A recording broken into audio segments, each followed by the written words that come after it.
raise your hand if you code. Cool, so I can see about a fifth of you have raised your hands. I'm not very good at estimating. So what if you didn't raise your hand? Is there a reason why you don't code? Maybe you're thinking coding's all about fixing computers and knowing all about IT. I don't even know the difference between a Word or a Pages document. Or perhaps it's coding's filled with long mathematical formulas and complicated algorithms. I can't even remember maths from school. Or maybe it's coding isn't creative. I'm interested in creative things. Well, can I tell you something? I don't know how to fix my computer when it won't turn on. I'm always bothering Elliot from my IT department for help. He gets a bit annoyed. And I can't even remember long division from school. That's what a computer's for. One big, lovely calculator. And I love to paint. And guess what? I also love to code. I'm going to talk to you today about how coding isn't only for the tech wizards and the maths geniuses. I'm going to talk to you today about how coding is for creative people too. There's a common misnomer that people are either arty or mathsy, and never the two shall meet. If you're good at one of these things, you can't possibly be good at the other. But why is this? What is with this analytical, logical left brain thing versus the creative, inventive right brain thing? The biggest barrier is actually mental. Despite this social inclination between the art-maths dichotomy, we know the brain is actually cross-wired between visual thought and problem solving. It's not two separate halves, it's one big, beautiful whole. There's my beautiful whole. The two are connected and they can be really powerful when you use them together. And that's what I tried to do when I learned how to code. I used my art to understand the complexities of code. Let me show you what I mean. Here's a bit of my art. I hope you like it. So this image translates in my mind to this bit of code. These are some of the commands used to chat to the computer through the terminal, a steady stream of consciousness whilst toying with the omniscient power of sudo.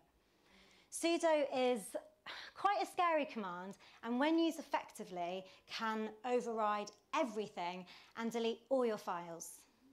Warning, use with caution. This next drawing helped me understand Git.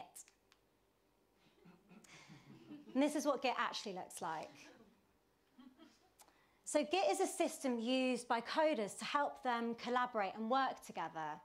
There are all these different actions used for this, with names like forking and pushing and pulling and merging. So I decided to personify these actions into a slightly aggressive, macho wrestler. His name is Mr. Git. This next bit of code is called encapsulation. Encapsulation is an object-oriented design principle that we use in code, and it's the idea of keeping the private parts of your code private. So with this in mind, I drew her. Why? Because she's an example of very bad encapsulation. Point being, she's not keeping her privates private at all. So for the sake of her modesty, let's move swiftly on. These doodles were a way of helping me get my head around these seemingly abstract, sometimes really confusing things in code for me. I drew in order to understand. For me, drawing was a way of demystifying code, taking complex things apart and translating them into picture. It's like when you're learning to paint or to sculpt, you learn to understand your material. It's really important to know how to mix the colours or how to carve the stone. It's really, really physical. I wanted to have that same sort of experience with coding, taking something really abstract and making it tactile and tangible. And through doing these doodles, these confusing things became a little bit more clear for me. Using visualization to understand the abstract. This was nothing new. Artworks visually depicting mathematical and scientific concepts are evident throughout history. Theorems in ink and paint. I don't know if any of you guys have heard of the artist Crockett Johnson. He's best known for his children's book, Harold and the Purple Crayon. He's less known for his series of paintings inspired by the laws of geometry and maths. It's cool. Each of these works is a colourful geometric expression embodying a mathematical concept. Here's his depiction of pi. So you can see each of the sides has a length approximately equal to the square root of pi by 0.00001, so very precise. And it's through this meticulous precision and using triangles and shapes that Crockett paints the proof of pi. A couple of rainy weekends ago, I went to an installation called Test Pattern by Ryoji Ikeda. I really enjoyed it. See, there I am enjoying it. So this work basically converts digital sound into monochrome binary patterns. This resulted in an intense flickering black and white imagery which floated and convulsed and completely enveloped the viewer. See the thin lines? They're used to represent really high frequencies, and the low frequencies are represented by the thicker lines. So this helped me understand how a computer interprets sound, turning binary zeros and ones into something engaging, interactive, and kind of hypnotizing. So although these works are quite different, they both allow the analytical information they're exploring to take on a visual shape. And this provides recognition and identity and comprehension. And this is what helped me transform how I understood code. Whoops. Suddenly, coding became colourful. So how did I come to be drawing naked upside-down ladies and macho wrestlers of code in the first place? Well, it's been a bit of a funny journey. At school, I was interested in the principles of composition of the Bauhaus art movement, as well as the patterns of numbers and sequences in maths. But when it came time to decide what I wanted to do with my life, I felt like I had to choose one or the other. So I picked the art path. On leaving university, I trained as a producer at a creative agency, and this is where I was first exposed to digital media as an art form. We were all sent on this code in a day course in the hopes to make us more tech savvy and expose us to code. Now, most of my colleagues found this a bit of a waste of time, and they never touched code again. But I was hooked. I spent weeks jazzing my app up with a tacky pineapple wallpaper and a dodgy GIF. I made it for my boyfriend, and I called it Harry in da House, because his name's Harry. And it was basically for him to pop on his phone, and when he was within a 1 mile radius of my house, it would sing, "It's getting hot in here, so take a foy." I'm not going to sing the next line, but I'm sure you know how it goes. Aside from this being an utterly pointless, slightly creepy, very creepy app, this opportunity had opened my mind up to the possibilities and the poetry of coding.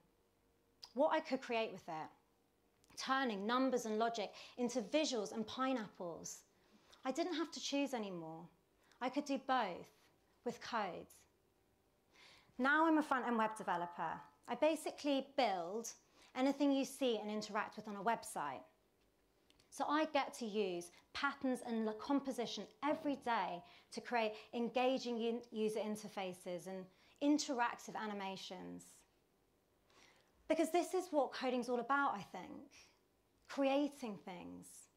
The imagination made manifest. The computer is literally your oyster, and on it you can create anything. You know Tinder? Well, I didn't create Tinder, but I created a type of Tinder at my company used to swipe through financial coaching plans. Pretty sexy, huh? Use it as an avenue for your creativity, creating with code. And just as there are loads of ways to paint a picture of a landscape, there are loads of ways to arrive at a coding solution. I could go this way, but you could go a more efficient way. The point is, there is no fixed answer. It's not just a 1 + 1 = 2 kind of thing. Rather, you know, I could go maybe a bit of a more roundabout way. And maybe this solution could be more efficient. Maybe it could be more effective. For example, here's the word hello. I want to reverse it, so it says olé. Now I could write it like this, but you could write it like this, and another person like this, and this, and this.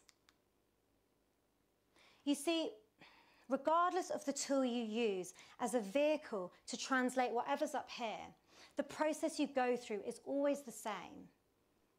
Whether it's oil paint or pastel or screen print, these mediums exist to help the artist realize their creative vision, not as a means to create it for them.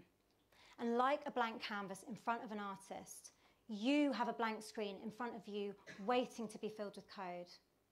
It's all about creative problem solving.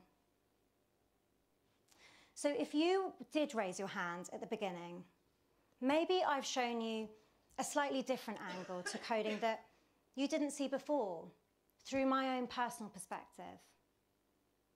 And if you didn't raise your hand at the beginning, will you raise it with me now?